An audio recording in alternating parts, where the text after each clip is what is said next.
actually predated Islam, that the Kufi script was existing before the advent of Muhammad, and there were two types of Kufi script. There's the casual style and the formal style.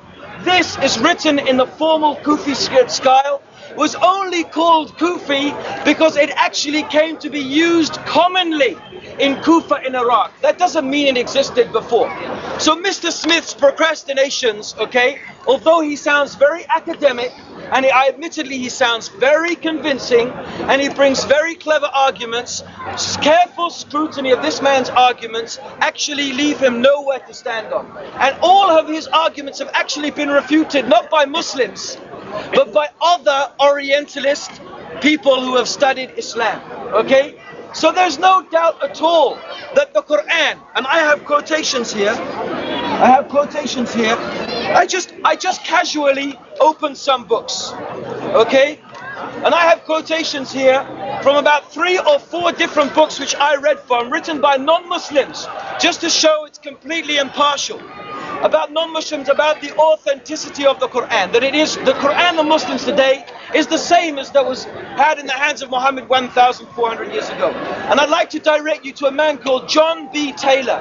He is the director of dialogue with people of living faiths and ideologies in the world community of churches, and he wrote in his book, Thinking About Islam, he said, "Thus we can feel confident that the Quran which we have today is, as far as is humanly possible, the text which was established within a few years of the Prophet's death."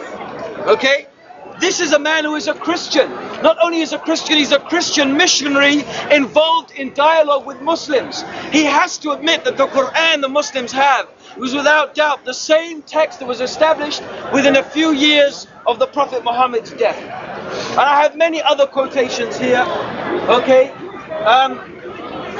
We have one, John Bagot Glubb, H.A.R. Gribb, Francesco Gabrielli, okay? And we also, I had a whole list. I have actually a photocopied sheet that I did from my research. But I also have in my here, I have here, by the way, just to reconfirm what I was saying about the, where is it going? About the manuscript that I was talking about here, the Kufic script. As I mentioned, this is indeed the Kufic script, okay? That John Smith was talking about. You'll find him talking over there in speaker. And I do invite you, by the way, to go and listen to him. And I'd really like some of the people listening to him to come back to me and ask me about the points that he's raised. And I feel that I can confidently answer them, okay? Because actually, if you have any knowledge about history and about archaeology, what the guy is saying actually will make you laugh. But he's very, very convincing in the way he says it. I have to say, he's a very good debater and he's very convincing, but then so's the devil, okay? So here we have a manuscript taken from the British Museum on the front of a Quran printed by, who printed this Quran? Oxford University Press. Huh? And on the inlay here, it says, the reproduction of the front of this jacket shows part of the Quran in Kufic script from a manuscript in the British Museum. This script is the most ancient form of calligraphy in which the Quran was originally written. Okay? That's not a Muslim saying it, that's a non-Muslim. Which shows that John Smith knows that very well. Okay? And I have to say here, please don't get offended, okay? But the methodology of the Christian missionary is to lie about Islam. And that's not surprising, because that's what his Bible teaches. Paul in the Bible says, what does it matter if I lie for the greater glory of God? Okay? Paul admitted in the Bible that there is nothing wrong with lying for the so-called greater glory of God. In fact, you can study the methodology of Christian missionaries all over the world today, and it's their methodology to lie and to trick people into following Jesus. That's part of their methodology. So anyway, that's what he believes. So if that's his belief, we have to realize that he doesn't mind standing up there lying, but he does it very convincingly, and he makes a lot of people think that he's got something to say, but in reality, the own non-Muslim scholars have refuted most of the things that this man has been saying. And here, this man who translated the Quran, Arthur J. Arbery, was an expert in the Arabic language. He clearly states in this introduction he writes in the Quran, he clearly states here that there is no doubt at all, if I'm not sure I can find it exactly. He says here, apart from certain orthographical, if you know what that means, orthographical modifications of the original, somewhat primitive method of writing, intended to render unambiguous and easy the task of reading and recitation, the Quran as printed in the 20th century is identical with the Quran as authorized by Uthman more than 1,300 years ago. Of course, he was writing quite a while ago, this man. Okay? So this, what I have here, is a photocopy of the Uthmanic Quran. Okay, and you can see it here without the vowel points, because later Qurans, they have vowel points. They have marks in order for you to be able to pronounce the vowels, because there's no vowels in Arabic. The vowels are not written down. You only have the consonants in Arabic.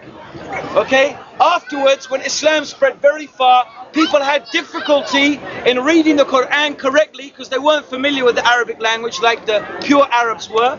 So they started putting vowel marks. If someone's got a Quran, we can show.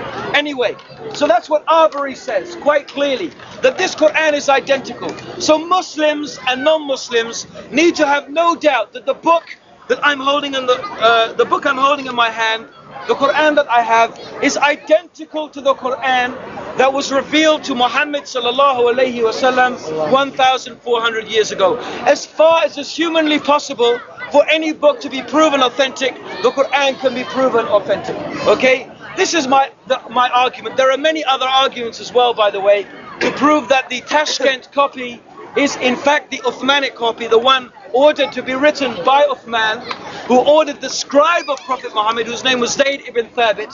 He ordered him to compile an absolutely authoritative collection of all the verses of Quran. He did this and he had it authenticated, he had it confirmed by over 50 of the living memorizers of the Quran. And by the way, another amazing thing about the Quran is, and also to say that, by the way, just because something is written down, it doesn't necessarily mean that it's authentic. In fact, many of the early Muslim scholars had serious doubts about the efficiency of written material, and they actually believed that things that were memorized were actually could be proved more authentic, okay, than those things which were not. Now, Mr. Smith over there, Joseph Smith, he's gone now, but if you listen to him, he might talk about the unreliability of transmitted verbal information. And he'll give you the old thing, we all know about it, Chinese whispers, yeah? So if I start saying something here, it gets past whispered, whispered, whispered, whispered, whispered, and by the time it gets back to me, it will be changed. Now we all know that's the truth, okay? There's no doubt about that. However, that's not necessarily the case. First of all, in the case of the transmission of the sayings and the deeds of the Prophet Muhammad, it wasn't Chinese whispers, okay? They weren't playing a game. They were talking about the revelation which God, the creator of the heavens and the earth, revealed to the benefit of all of mankind.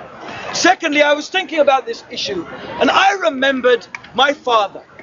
My father always used to teach me something. He used to say to me, Anthony, that used to be my name before I became a Muslim. He used to say to me, Anthony, R-A-U. Always remember, R-A-U. Return after use. Huh? You see, you pick something up and you put it down somewhere else. And then they'll be shouting, where's it gone? Where's my thingamajig? Where's my whatever? And you'd find it somewhere else. My father would say, R-A-U. As my father always, and he would say, my father taught me this. So my grandfather, who I never saw my grandfather. But from my grandfather, to my father, to me, and now to my son, through generations, a simple instruction is passed on. R-A-U. Now what you find is that most of the sayings of the Prophet Muhammad are simple instructions.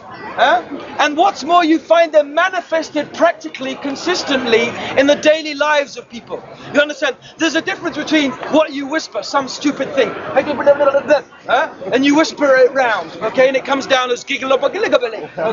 It doesn't mean anything. But when you're practically manifesting something in your life, every day in my life, my father's saying, R-A-U. Remember, do that in your life, R-A-U. You see, it's different. It becomes part of your habit. And you remember, oh yes, that's what my grandfather taught my father. And I taught it to my son. And it's manifested practically in your life. You see, that's the same with most of the traditions of Muhammad. How to pray, how to fast, how to be kind to your parents, what to do here, what to do there. It's not just something they told and, oh, that's interesting, let me file that away in my mind. It's something they learned and they manifested it. And when they were acting, they remembered it in their life and passed it on. You see? So it's not like these people make out. And in fact, oral transmission in such a situation is not at all unreliable. In fact, when you add to that the type of intensity the Muslim scholars used to go in order to make sure that these sayings of the Prophet Muhammad were authenticated, that they weren't invented, that they weren't corrupted, they would demand, who did you hear this from? And they would have to examine the character of this man. Is he truthful? Is he known to be pious and religious? Has he got a good memory? Meaning maybe he forgot, maybe his mind slipped. And the other thing we have to remember is in those days, okay, people had much better memories than we. They didn't have writing like we do.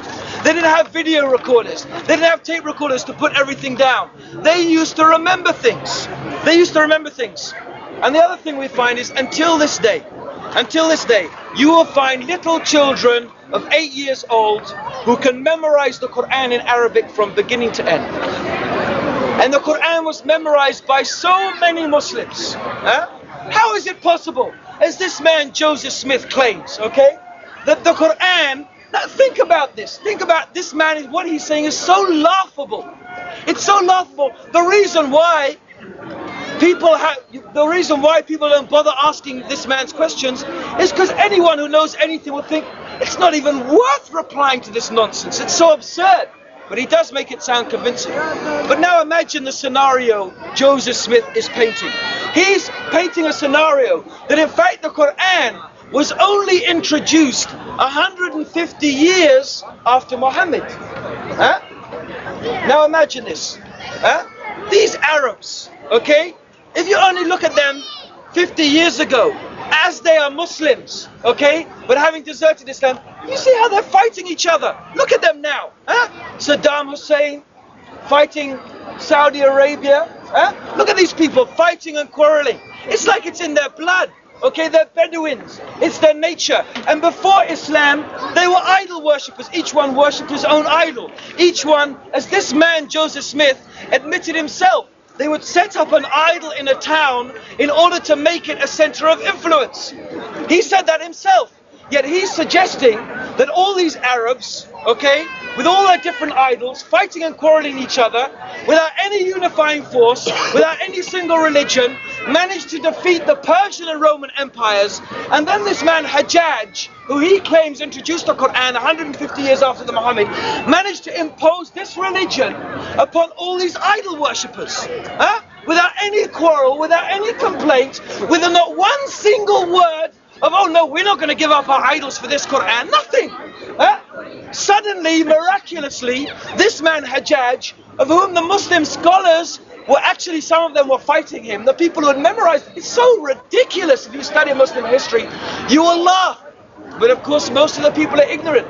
They don't know. So people like Mr. Smith come along and they use a few snazzy words and they quote a few exotic sounding locations, and they talk about a few tablets here and there and a few inscriptions here and there. You go, oh, the Muslim faith has now been challenged.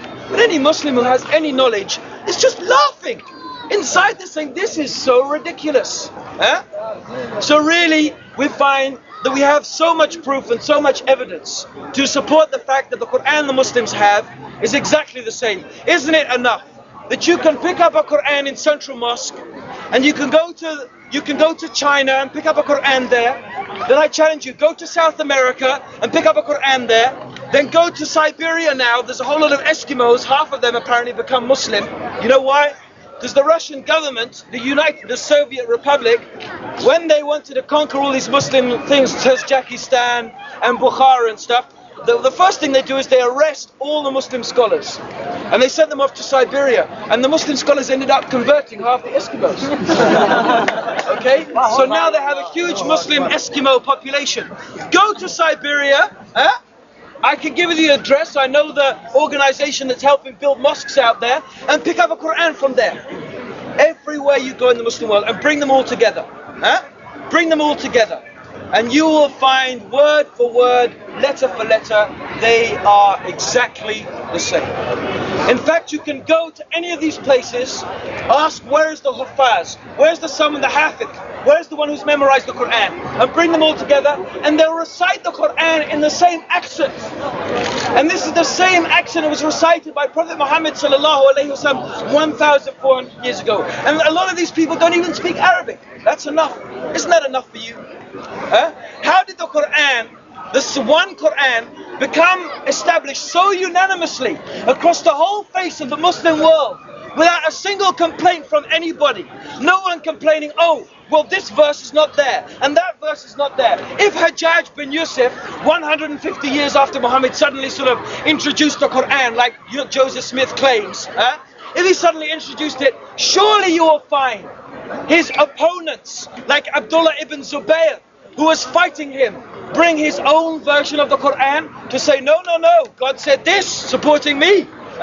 And then some other people will be saying, no. Hajjaj bin Yusuf's Quran is not the right one. I've got the real one, and here's some things saying I'm right, follow me. But no one ever did that. And if Hajjaj bin Yusuf could invent the Quran, how come no one can invent it? If he can do it, any man can do it. But the Quran, the language of the Quran, has proved inimitable. No one has been able to imitate it. No one has been able to produce one verse like it. Even the most intellectual and the greatest of the Arabic philosophers, they've tried. And the intelligent ones, they broke their pens and they gave up. They said, we can't do it. It's impossible. And only the fools amongst them, like Musaylimah the liar, he tried to bring his own Quran. And like the Qadiani imposter Ghulam Ahmed, okay, from Pakistan, he tried to bring his own Quran. Anybody who knows Arabic, you will hear this and laugh, okay? They will just laugh. You see, people, so the reality is that we find the methodology of the Christian missionary is to lie. And I just want to give you an example from the same man down here. You'll see him every Sunday probably, Joseph Smith. I give you an example of his lies. Okay? If I can find it. Has anyone got one of his leaflets? The African, I saw someone with the African leaflet there. They ask serious questions to Afro-Caribbean. Come on, someone's got it. Come on, Rashid. Who's got it? I'm sure I put it here somewhere. Okay, wait a minute. So they produced this leaflet, and this leaflet is called 99 Truth Tracks. 99 Truth Tracks, okay? It should be called 99 Lie Tracks, okay? Because that's what it is. Fortunately, I don't seem to have it. Maybe has. Okay, it doesn't matter anyway. If you pick up this leaflet of his, you'll find in this leaflet 99 truth tracks. There's one about Africa. It's called A Christian Asks African Muslim something something. And in it he says, right? He says that the Quran is racist and anti-black. And you know what he uses as proof? He says, on the day of judgment, their faces will be blackened. He says, look. He says, the Quran has something against black people. Now let me ask you a question, right? If I take a white man and I stick him in a fire and he comes out, what color is he going to be? He's going to be blackened. And first of all, you see, he's messing around with the English language. You see, you call them blacks. But blacks aren't black, they're brown. Okay? That's not actually black. It's actually brown and dark brown. Okay? And the thing is that this man is so perverted. Okay? He knows he's a liar. He knows it.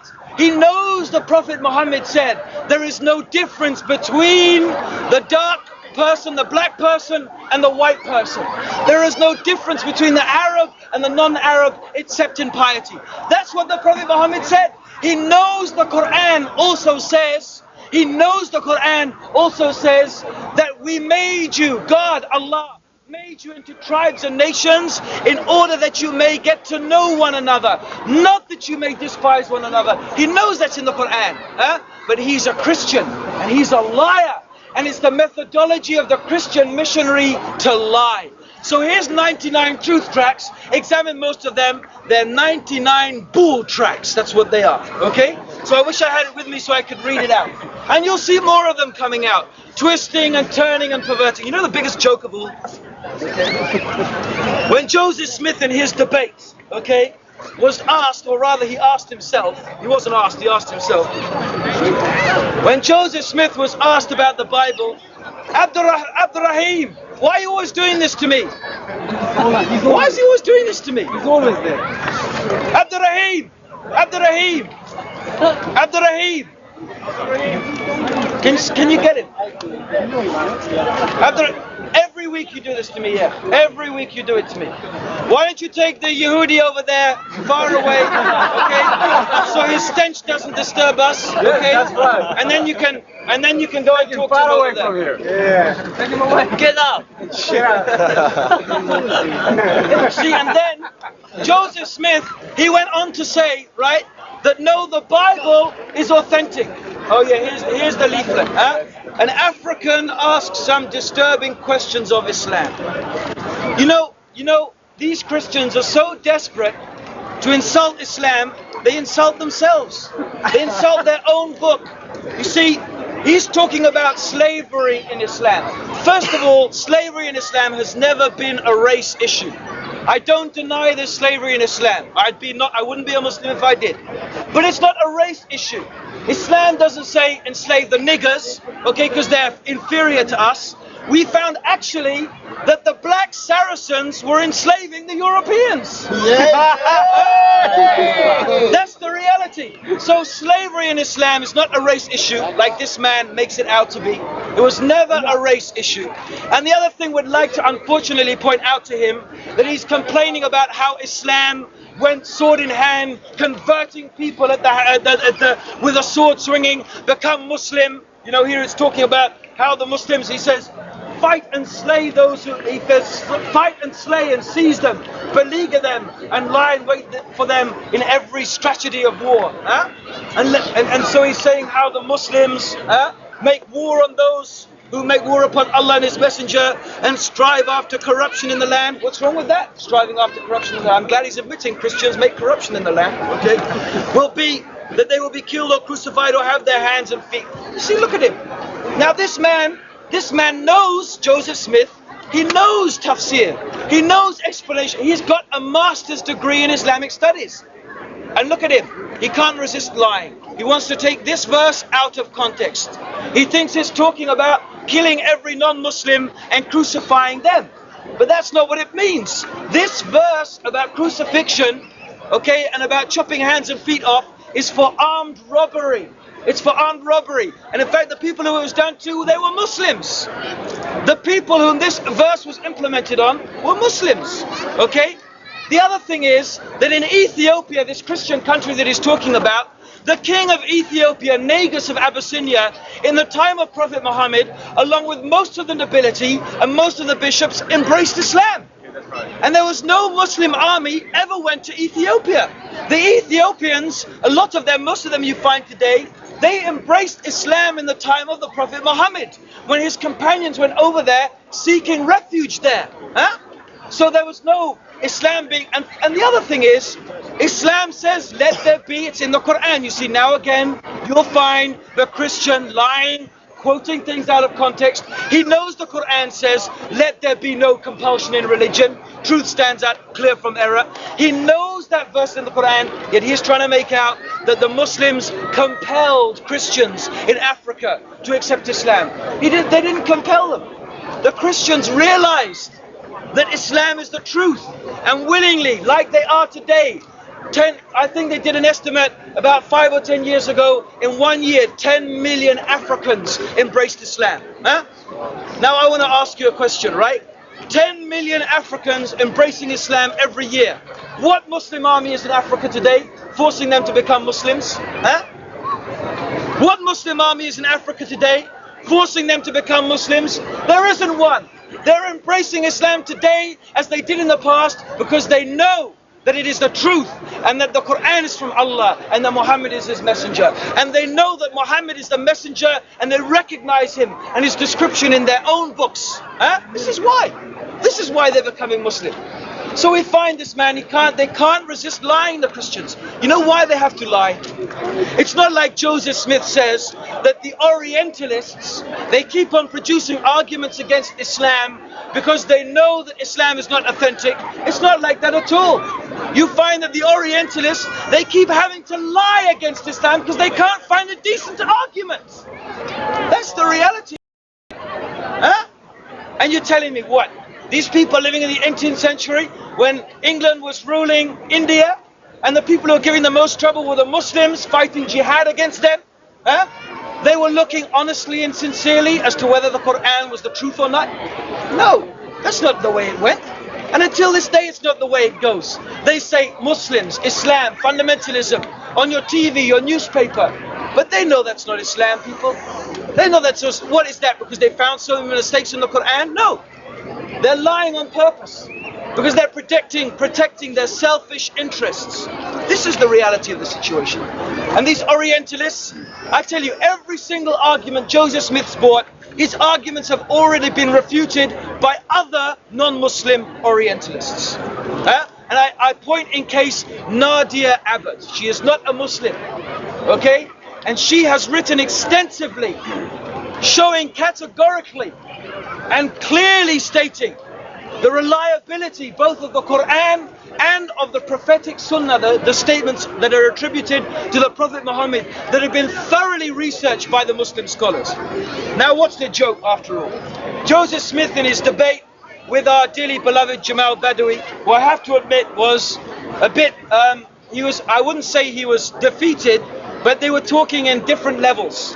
Joseph Smith was coming with his academic what's what, and Jamal Badawi was a very polite man. I wouldn't call him the top Muslim scholar, hardly. Okay, like Joseph Smith likes to say, the top Muslim man. He's not the top Muslim man. I'm sorry, that's just not true. That's exaggerated. Okay? Okay?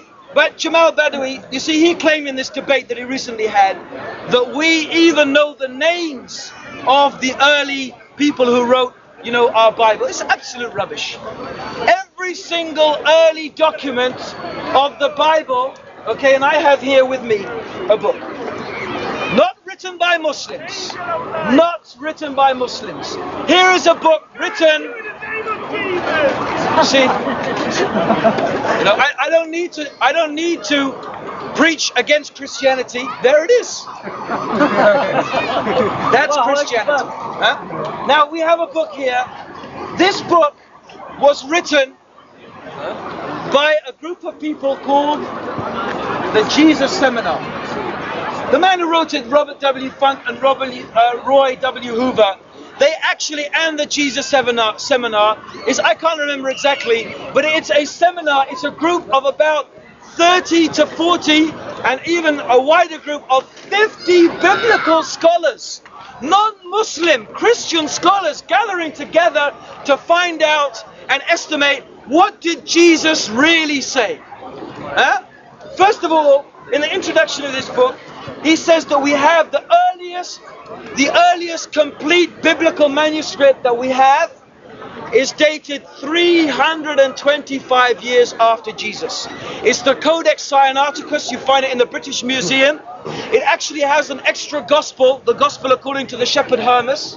It has serious differences from what you call your modern day Bible.